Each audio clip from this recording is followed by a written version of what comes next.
Well, hello there, and welcome to the Apartment Building Investing Podcast. I am your host, Michael Blank.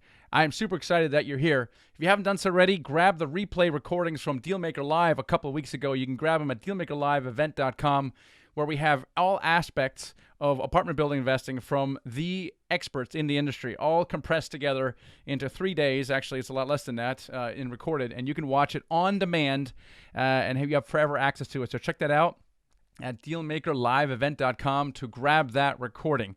So today on the show, I have an old friend of mine, one of my first coaching students I ever had several years ago. Bruce Frazier's on the show, and his trajectory has been just amazing, going from 0 to 1,600 units in just a short period of time.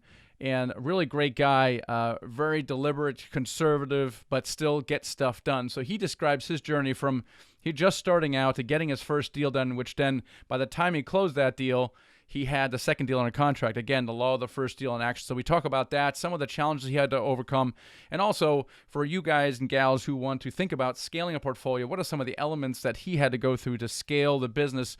You know, who did he have to hire? What did he have to think about? So we talk a lot about that scaling aspect as well. So let's get here. Let's get going with the show here. Before we get going, if you are interested in investing passively with us, our investment firm is called Nighthawk Equity. Check us out at nighthawkequity.com.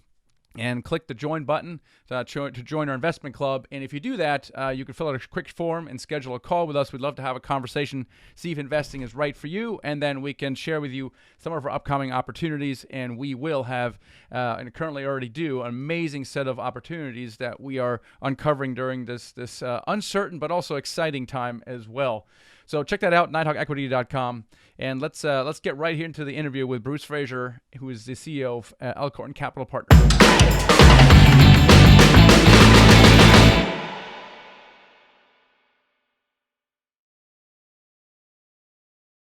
Bruce, welcome to the show today. Hey, Michael, glad to be here. Yeah, so you and I have been working on this for probably several years to get you on the show, and what's really cool about this is that you were one of my literally first mentoring coaching students before I even had a coaching program. And you know, when I first met you, I wasn't exactly sure how to because you were kind of quiet. You'd show up on all the calls. You know, I'm like, I'm not sure about this Bruce guy. I don't think he's going to do anything. He just showed up, and then all of a sudden you close this 138 unit deal within several months later. And now you basically have as many units as we do, and you've just kind of crushed it. And and it's been an amazing story, man. So it's great to have you here. Yeah, no, I appreciate it. Yeah, no, I remember that time. It was years back, and I remember telling you what I wanted to accomplish. And you know, you hear that from a lot of people, I'm sure, and you're like, yeah, sure. And I think I said I wanted to own 1,000 doors or something like that, and you know, we already own more than that now, which is funny. And I, you know, just before we started this, I was telling you I want a 5 exit at least, you know. So fingers crossed, I guess. But no, I my background's a little bit different than a lot of people's, I think, that come to this. You know, I'm not coming out of the corporate world or anything like that. Former hedge fund manager that has converted, so to speak. You know, I did very well in the hedge fund. You know, we sidestepped the financial crisis, and we're at our all-time highs when the market was at the lows in I guess first quarter of 2009. You know, it just even being good at it in the equity markets, I just think there are better ways to do things. And you know, so I spend a ton of my time now in multifamily and growing the portfolio and what we do. Yeah, well, I mean, what was it? I mean, you're right. We've studied this a little bit. There seems to be a giant chasm between Wall Street and, I don't know, Main Street, both in the way the language is used and the way, just the way money works in those two areas. Why did you try to make a transition from what you were doing, and you were successful at what you were doing? What was the problem with that, and why were you started looking at real estate as a solution?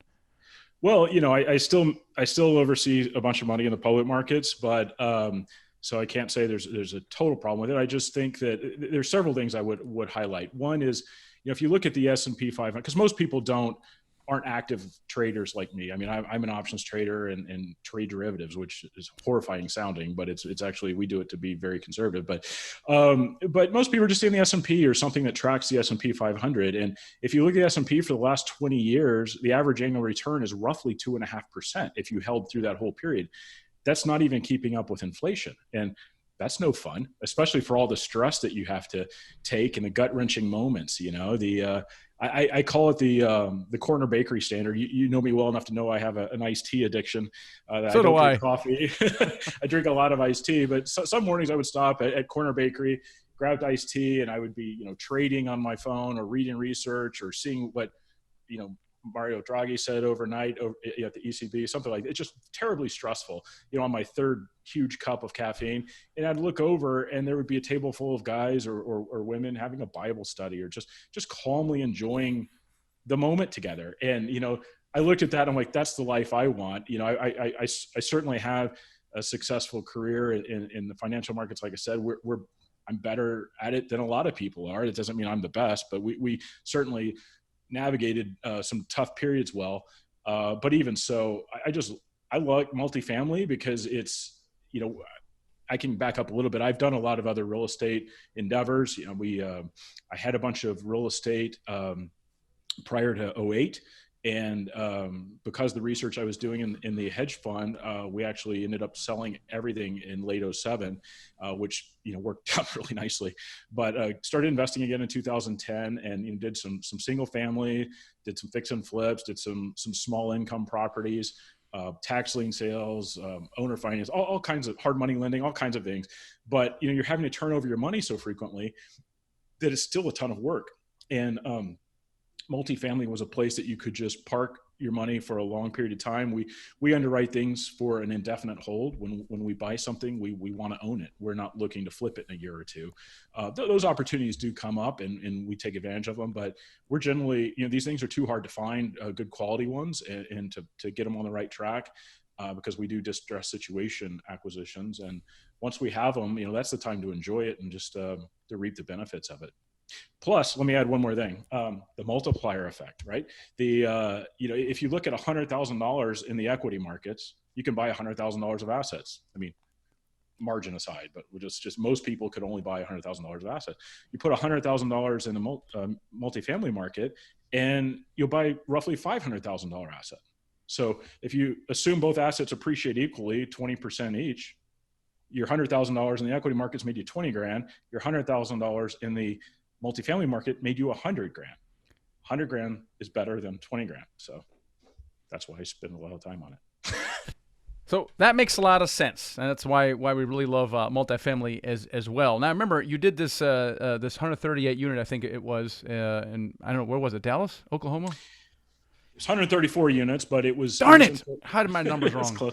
It was in Fort Worth. It was a $5.7 million acquisition. Was the first one, I think. Now, here's the thing, and a lot of people listening and watching this might go, well, Bruce, this guy, he's a hedge fund manager. He's loaded, and he's done some single family house. And the thing I remember you telling me about is you raised was it $2.1 or $2 million for that deal? Yeah, that sounds about right. And you told me that you didn't use or call any of your existing clients, your financial clients, which means you were kind of sort of starting over from scratch. And you remember. Was 2.1 a stretch for you at the time, or was that pretty easy for you to do? Well, I think it wasn't something that I thought, oh gosh, this is going to be easy. I knew there was going to be some work there. I certainly know how to deal with investors, and we're very cautious with setting expectations and things like that. Just having spent a couple decades in the securities world, you're always paranoid about regulations and things like that, and treating other people's money very seriously. But I had people that had invested with me in the hedge fund that weren't investors any longer, and we, at that point in time, it was just a matter of definitely wanting to keep the two businesses separate for compliance reasons and regulatory reasons. So our Elkhorn Capital Partners is completely separate from that endeavor, and we've always had it that way. But yeah, the first deal, it was. I did have some experience in real estate, like a lot of people that I think follow you. They've done a few houses or they build a portfolio of single families. It's rare to find anybody that has a portfolio larger than 10 single family houses, just because it becomes another full-time job and it doesn't really pay you that much on the single family because you just net a little bit on each house.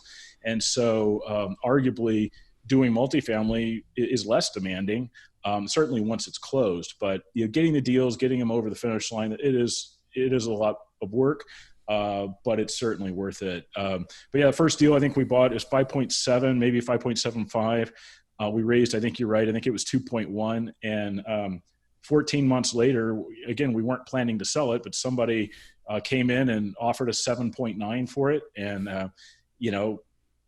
we took it. We already had the property full. We'd already raised rents. We weren't expecting to make that kind of money on that property for a number of years. And so we sold it and went and bought two more. I know. You remember you put a very, very ungodly amount of money in your pocket and got ungodly return on your coaching, which was awesome. And it's like, it was amazing. And it was a time, market of the times with the market was just crazy. But I remember, you do have to hustle to raise that money. It's not like you picked up a couple of calls and the money started pouring in. So 2.1 was a lot of money for you. I remember that, and you were working, you were sweating a little bit. I remember that.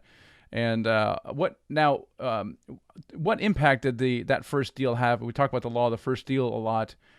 How was things different or the same for you after you closed that first deal? Well, I mean, yeah, I've heard you talk about that, and I think we closed our second deal just a few months later. I already Amazing. had it under contract when we closed the first one. Yeah. Now, the first one did take us a long time to get done, not because of the capital raise, but it was a Fannie Mae assumption, and it was just we were dealing with a very difficult servicer, and it took a long time. But finally, we stuck with it. The broker even thanked us for sticking with it so long. Got it done, and a few months later, it was less than 6 months later, we had closed already on our second deal. And again, it was under contract for a while, but there were some difficulties with the seller that extended it that far. But we're averaging now, I would say, 3 or 4 acquisitions a year. They don't all come evenly spaced out. Like I mentioned, we're distressed. We kind of developed a niche in distressed situations, and obviously this is a distressed period for a lot of people. And so we have 2 deals under contract right now. One of them we're closing. Well, actually, when I get off of this, I'm going to go sign paperwork in about an hour on a deal that we're closing by the end of the week. And then the other one is a really distressed situation that is going to take a little bit more time to solve. But it's been we expect to do several more this year in spite of COVID. I think the background in the equity markets and that rigor of research and analysis, being very thoughtful and kind of thinking on your own, so to speak, based on the data that you have, it allows you to not be fearful in periods like this. If you look at, Goldman Sachs is one of the groups, a lot of people think they're the smartest guys in the room, so to speak. For lack of anything better to look at, you look at their GDP forecast. And, obviously there was a stunning drop over the last quarter, unprecedented. I think it was 5%, 4.8% in first quarter and 33% in second quarter. Well, now third quarter, they had been forecasting a 33% increase, but the way the math works, if you decrease 33%, a 33% increase doesn't get you back even, right?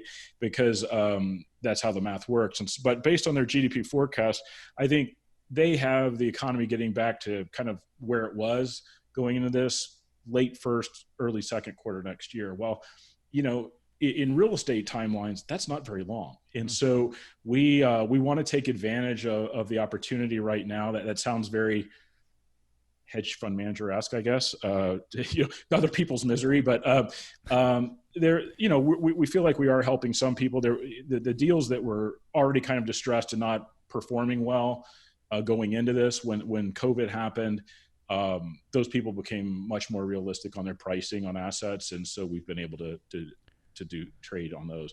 The ones that I think the guys that didn't have to sell, they're not going to sell right now. Yeah, they're not going to sell. They just withdrew the listing. Now, you said you developed kind of a niche in distress. Now, we focused also on value add, but we don't mind taking a stable value add and adding value and get a little agency debt on there. But you really kind of like the hairy stuff. Why is that? The money. No, I actually view them as, it sounds crazy, but I view them as safer, because I wouldn't want to necessarily be buying in this environment an asset that's performing perfectly and have to pay for a perfectly performing asset, and just hope that it stays performing at that level. That seems high risk to me, because there are always uncertainties and bumps in the road on different things. You just have to underwrite your deal to afford that. So, in this environment, I would much rather buy a deal that was at 60 or 70% occupied, and I had a really good understanding of why that was, and go in there and move it up to 80 or 90%, and I'm already making money, and I got to buy it at a much lower price, and so the equity created is much more substantive in a very short period of time. So we'll often buy a deal. Now, 80% isn't available out there right now. The market's very disrupted on the lender side, but 4 months ago, we would have bought a deal at 80% loan to cost. Loan to cost includes the CapEx spending that you're planning to do. But typically 1 year in, if I look at our portfolio as a whole, I think our loan to value is sub 60%. Even though we bought them all at 80 LTC roughly. And that gives you an idea how much equity or how much value is created. It's not a traditional value add. Most people, there are a lot of people out there doing value add, and it does make a lot of sense. You go in there, reposition the property, upgrade it, make it look nice, and boost rents $100 to $200 a month or something like that. That can create a lot of value. But I would argue that at least short term, that strategy is probably on hold. I just don't think that owners have the leverage to be boosting rents when there's such high unemployment and everything. So that's why I would rather keep rents where they are and turn the bigger dial of occupancy when, with my acquisition. Yeah, that's right. And it takes, I agree with you. It takes some of the risk out of it if you're not really relying on rent growth, but you're relying on occupancy growth, which you control. And so I do like that a lot. Now, think back a little bit kind of when you got started, and what were some of the key challenges that you had to deal with early on? And because I want to talk to you about how you scaled up as well, which, today's problems are different than they were, 2, 3, whatever years ago. What are some of the major challenges that you dealt with, even before the first deal or when you just got it started? Well, I think that's why I reached out to you originally was, I feel like I'm a fairly sophisticated investor. I'd done a bunch of real estate. I built some models of my own for multifamily, things like that. I just, the numbers are bigger and you don't want to screw it up, And so I was like, hey, Michael, am I including everything here? Am I missing it? Because you don't want to buy a $5 or $6 million asset and then realize you forgot to include a certain expense that makes it unprofitable, And so I think, there just getting over the uncertainty and jumping into it. Actually, that brings me to a point. Years ago, before I even met you, I was at a multifamily conference, and a lot of the conferences, just like your Dealmaker Live would have, there are lunches where you have an opportunity to meet other people in the industry and things like that. And there was this older gentleman that was known to be a very large owner of assets here in Dallas. And I sat down by him and I just said, hey, we had a good conversation. And then during it, I said, what advice would you give somebody that's just starting out? And he looked at me and he said, just buy something. Just buy something. He's like, it may be the worst deal that you ever have in your portfolio, but you're going to learn so much from just getting started. And I think that's true. And that's why I'm reconveying it. But I know your message is the same. Just get your first deal done. And I think, people learn to fish and then it just starts compounding. So I think part of it is, you have to analyze the deals thoroughly, and you have to use realistic assumptions. Don't move your assumptions to make the deal work. You never want to do that, because then that's not how reality plays out. But people can overanalyze, and it never actually gets started. And I think that's the biggest waste that I see. I just hate to see that. People just worry about doing that first one. So do a smaller one, maybe. Start off small, just get started, and you'll get past it. So I think part of it was getting through the uncertainty of do I have everything in my model? Am I looking at this right? The other piece would be just the deal structures. Even back then, I didn't even know what fees people charged or how it worked and all that. So it's just understanding all the mechanics, which certainly your team, can shorten people's education cycle on that easily. Yeah, we talk a lot about the value of the first deal far exceeds any kind of money you could actually make for it. And there have been stories of people, operator syndicators who essentially made no money. Now they made sure that their investors made their money, but they kind of dialed back their fees and their distributions just to make the deal work. And, from the outside looking in, you're like, oh, that's too bad. I'm sorry this happened to you. And I'm like, no, it's not. It's awesome. I've actually given that advice to people. I said, Yeah. if you can't check all the boxes, partner with somebody, Yeah. even if, they're obviously going to want to be compensated for whatever roles they're performing. But even if they don't make anything on that first deal, it's so valuable to have that entry into the club, so to speak, because then they can go do their next deal. Let's talk about growth a little bit. So this is for people who do want to scale, maybe haven't done a deal yet, or maybe they have done a deal yet and they want to start growing their portfolio. A lot of times people, their first milestone is their first deal, and then maybe a second deal or so. But at one point, you do start thinking about scaling, growing this thing. And what are some of the things that you had to think about and do where you can add another deal or another deal that allowed you to manage what you have now? Yeah, I mean, there's several points on that. Number one is, is time. Frankly, you have to be very cautious with how you manage your time and how you're spending that time. As an outcropping of that, we use a third-party manager. A lot of people, once you get to the size we are, or certainly bigger, you start to consider, well, maybe it makes sense if I bring that in-house. I think I could do it a little bit better and save a little bit of money. But for me, that's not even a consideration for us at this point, because that's a very time demanding part of the business. And if I'm focusing on building that and hiring the right people and all that sort of thing, that means I'm not getting deals done. And, I would rather double my portfolio over the next year or two, then build out property management. So part of it's property management.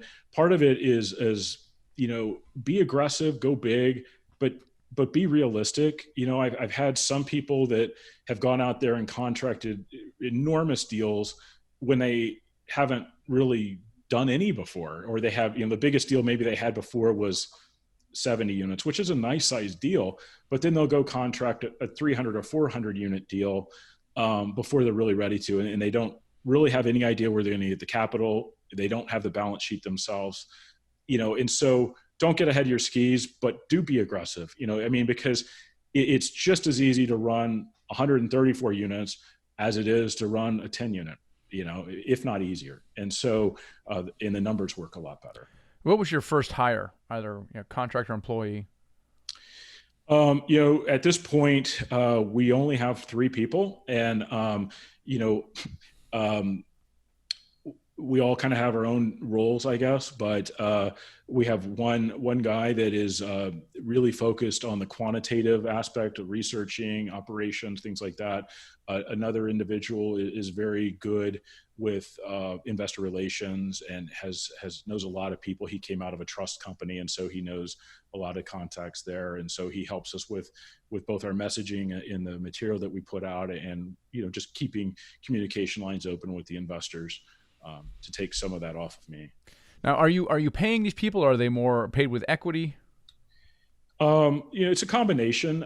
We do both. I'm a big believer in aligning interest. I want my interests aligned with the investors, but I want my team's interests aligned with the firm as well.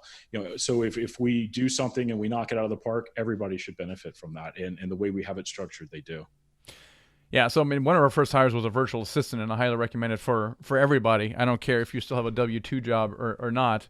And then in the early days, and still we see it now, is joint ventures or partnerships as a way to bring people to kind of split the responsibilities without having to pay someone. And then as the portfolio grows, we're taking the asset management fees from the portfolio to hire more people. So we were able to hire a full-time asset manager. For example, someone who manages a construction, they come all out of the asset management fees. I think early on, I always thought, asset management fee is another profit center for me. I'll just go and, buy more beer with it, but now. I'm same exact way, exact way, Michael. Yeah. I don't really get any of our asset management fee. That just goes to paying the guys, the team, I should say. That's right. Yeah. That's right. But in the beginning, sometimes you have to give away equity just to get, to get the job done. and that's kind of what we did as well. But the virtual assistant is amazingly powerful. Every time you do any administrative or repetitive, you have someone there to handle that. Yeah, I've heard you talk about that. I know I've heard Neil talk about it. He's a big fan. I haven't gotten there yet, but it's on the list. Oh, you somehow got it done anyway, Bruce. That's pretty cool. We're not done. I could give you another goal, but then you'd probably make a face and think it's not going to happen until our next podcast. Oh, no, I do. Now I absolutely think it's going to happen. Shoot, Bruce is getting it done. What are what's kind of your major challenge right now? I would say, the major challenge right now is probably lenders. It's not investor capital. When COVID first hit and there was so much uncertainty, we all, at this point, we've received just hundreds of emails from people. This is what we're doing. This is the steps we're taking. This is how we're cleaning. And to me, my investors expect us to do the basics. Of course, we're doing all of that. I didn't want to send out a note that I could have copied from Zoe's or something, like it just didn't make sense. And so my note basically said, hey, aside from the human impact of this is a great environment for us. We are designed for this.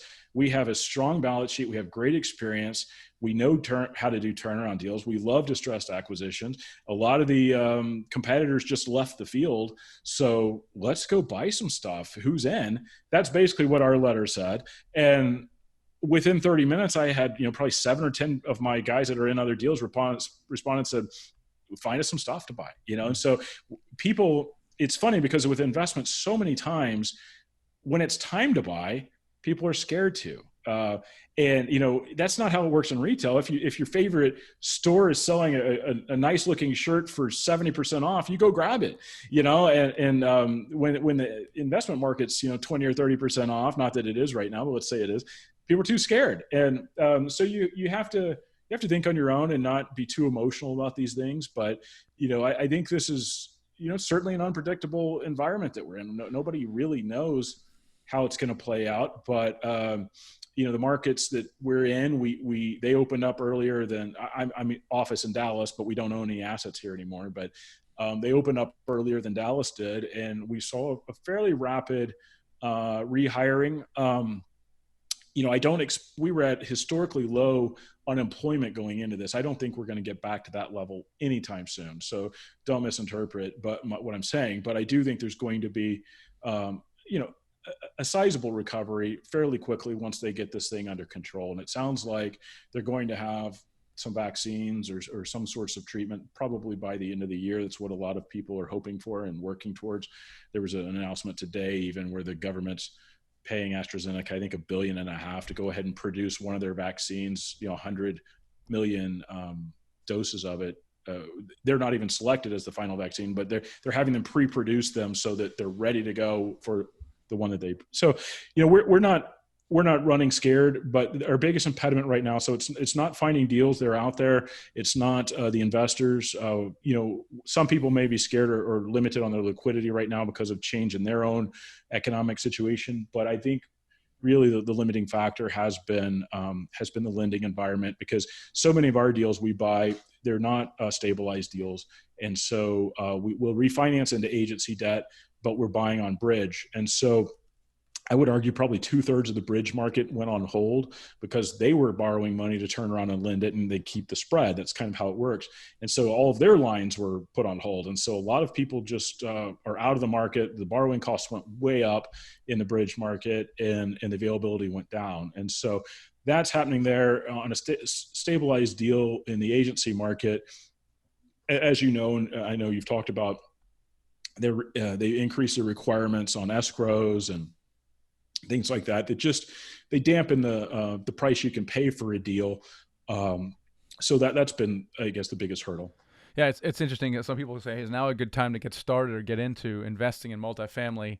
And you just said earlier, when it's time to buy, everybody's fleeing and they're panicked and sitting in a dark corner, sucking their thumbs, and it's like, it's actually never really a perfect time to buy. 3 months ago, it wasn't a good time to buy because it was so hot. Oh, I should wait till it cools down. Well, now it's cooled down and everyone's scared. Now I'm not going to buy either. So wait a minute. So at what point between now and the last 3 months was it a good time? Was it a day? Was it an hour? It says it proves a point. It's now is the time. It's always now. Now is always the time. You know. Yeah, I agree. I mean, you never know when the perfect time to buy is until a couple of years after that. Yeah, that's right. And so it's Darn it, I you're should never have bought. That would have been there's no perfect. bell that goes off to tell you this. In fact, I remember I was on a panel a couple of years ago at one of the multifamily conferences here in Dallas, and people in the room raise their hand. They're like, how do you get deals? Because, we'll bid on 30 or 40 deals and we don't even hear back from the broker.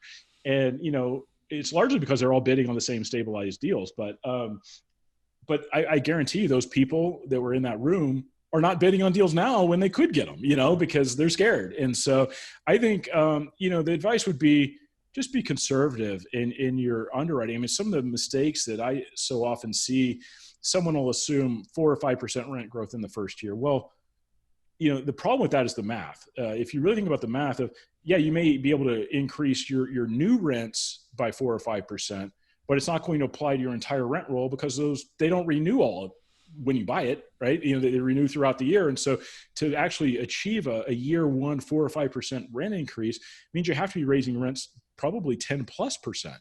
And that's uncommon, and so I don't know. I would just, we rarely model hardly any rent growth. We're just really in line with CPI, just to be conservative. Yeah, so absolutely right. It's always a time to get started, but you have to modify your underwriting sometimes, like we are now. We're building in escrows. We're more conservative in the rent growth, things of that nature. It's the game still goes on. It's just slightly different than it was a few months ago. Now, you've amassed kind of a really impressive portfolio. What are some of your goals for the next 1 to 3 years? Deep sigh.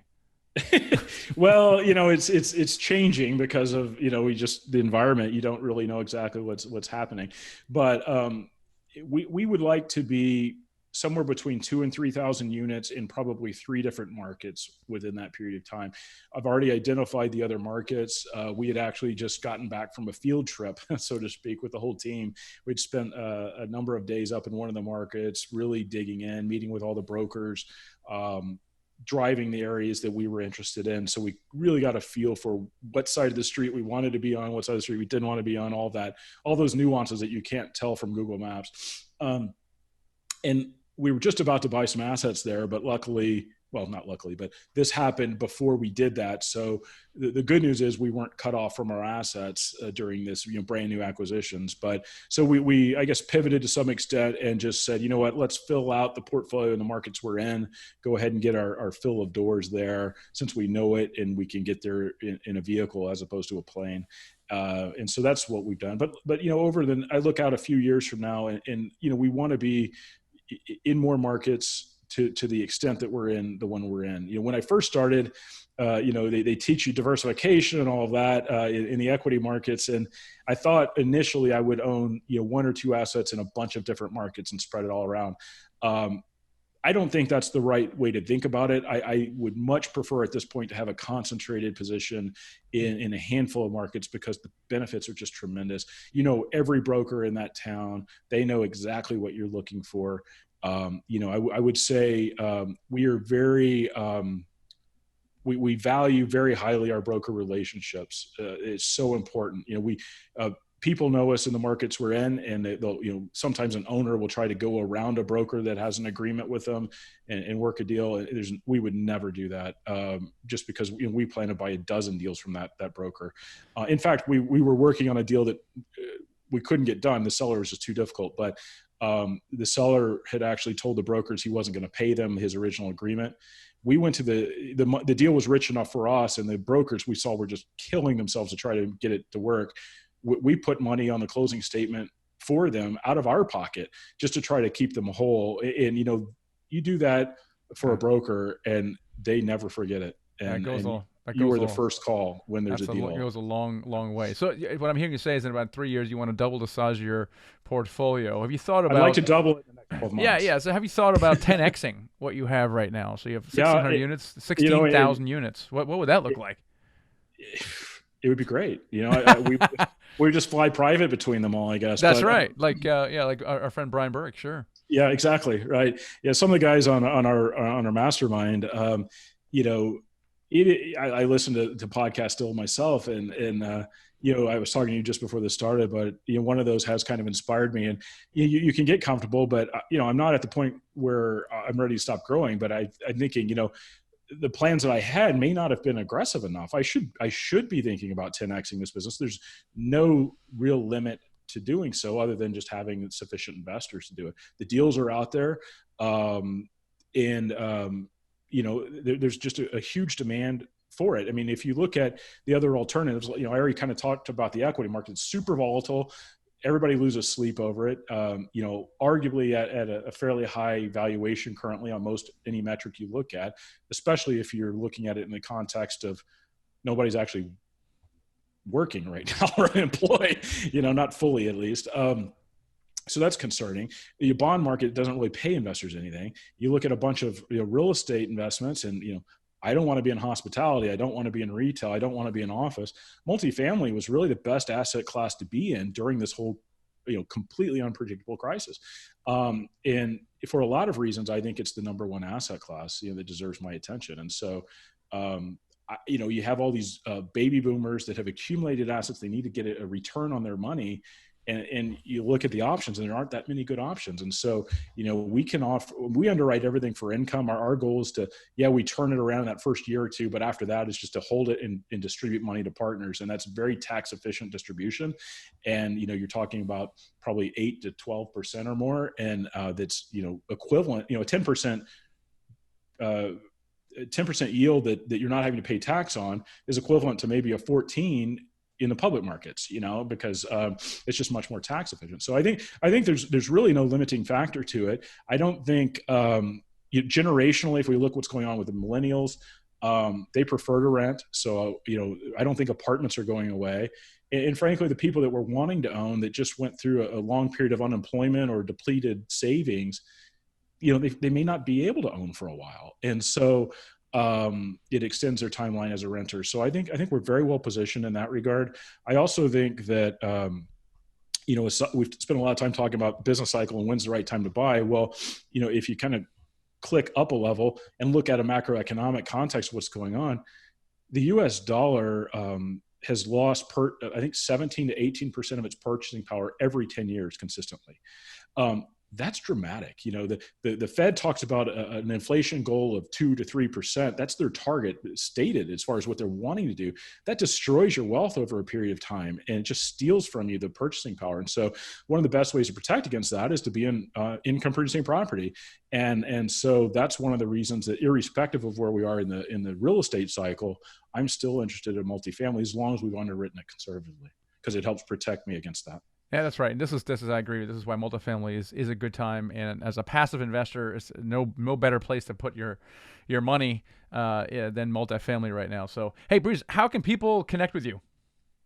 Yeah, they can connect with, and actually, we prepared a piece for this that we'll give out for free. It's titled "Confessions of a Hedge Fund Manager." Why multifamily is a better bet than the stock market. So we go through some of the things that we're talking about here in more detail and give some numbers and things like that. It's not too deep. It's not, but we'll certainly send that to you if you reach out to us. But you can go to our website at elkhornpartners.com. It's ELKHORN partners.com, and there's a request info form that you can fill out, or you're welcome to email me even directly, bruce@elkhornpartners.com. Bruce, great to have you on the show finally. Great to see you, Michael. I'm glad we finally did it. All right. I hope you enjoyed that interview with Bruce Fraser of Elkhorn Capital Partners. Great guy, unbelievable success story. And if you want to have a similar success story and you value mentorship and are able to invest in your education and you want to accelerate your results, and check out our mentoring program that has evolved considerably since Bruce has come apart. And we've helped dozens of people do their first deals and also quit their jobs. Check that out at themichaelblank.com/mentor. Schedule a free strategy session call with us and see if mentoring is right for you. So check that out at themichaelblank.com/mentor. Thanks so much. Appreciate you guys. Catch you next time. Hey, and before you leave, make sure you subscribe to my channel below. We put out videos every single week, and you don't want to miss it. Also, if you haven't done so already, grab my free ebook here, okay? It's a secret to raising money to buy your first apartment building deal. It's a good one, so grab that. And hey, check out another video.